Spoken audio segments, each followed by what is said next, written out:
कथा सादर करीत आहे आणि माझ्या कथेचे नाव आहे आदर्श न्यायाधीश छत्रपती शिवराय. सन 1678 शिवराय दक्षिण दिग्विजय परतत होते. येताना वाटेत कर्नाटकातील बेलवाडी या गावात एक देसाईगडी होती. ती मावळ्यांना जिंकायचीच होती. मावळ्यांचे नेतृत्व करणारा सपोजी गायकवाड नावाचा एक शूरवीर होता. झाले मोर्चे लागले, लढाई सुरू झाली.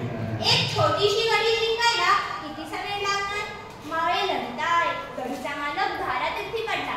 आता तरी नक्की जिंकण्याचा मावळे गडी. पण आश्चर्य आहे, एक दिवस गेला, 8 दिवस गेले, 15 दिवस गेले, तरीही गायकडी फसते होत नव्हते. शेवटी शिवरायांनी सपोजी गायकवाड अखेरवरी निरोप पाठवला. राजे चिडले आहे हे बघून तर सपोजीला तेवत चढला. मावळ्यांच्या अंगी स्फुरण आले. भयंकर रणकंतर मारले आणि गडी फत्ते झाली. तब्बल 15 दिवस लागले गडी जिंकायला. गडीचा मालक धारातीर्थी पडूनही कोण लढणे एवढे चिवटपणा. ती गडी लढवत होती एक स्त्री, सावित्री देसाई तिचे नाव. ती धारातीर्थी पडलेल्या त्या गडीच्या मालकाची विधवा पत्नी होती. तीच लढवत होती ही गडी. ती फक्त विधवा पत्नीच नव्हती, तर ती एका बाळाची आई सुद्धा होती. शिवरायांना मावळ्यांच्या विजयाची वार्ता समजली. त्यांना कधी एकदा गडीपाशी पोचतो असे झाले होते. राजे गडीपाशी पोचले. बघतात तर काय, तिथे सपोजी नव्हते. थोड्या वेळाने सपोजी सावित्रीला कैद करून हजर झाले.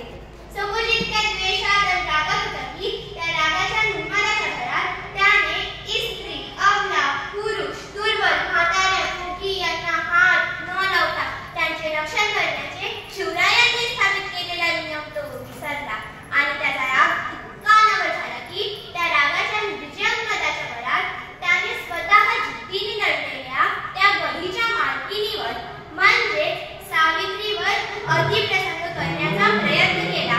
सरदारांनी व मावळ्यांनी त्याला प्रतिरोध केला, पण एका बाईचे चित्तर भ्रष्ट झालेच होते. शिवरायांना मावळ्यांच्या विजयाची वार्ता समजलीच होती आणि सपोजी गायकवाडच्या हुकमाची. सपोजीने सावित्रीच्या हातापायात बेड्या ठेवून तिला गाळकोठीत टाकले. राजे गडीत गेले, गादीवर स्थानापन्न झाले. त्यांनी सावित्रीला अन्याय करण्यात दिली.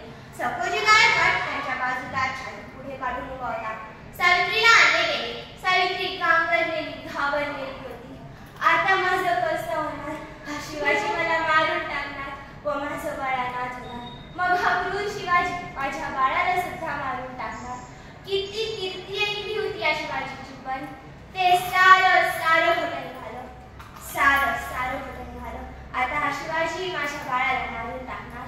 जर याचा सेनापती जर एखाद्या कैद झालेल्या बाईवर अतिप्रसंग करू शकतो, बेड्या ठेवून तिला गाळकोठीत टाकू शकतो, तर हा तर त्यांचा राजा आहे.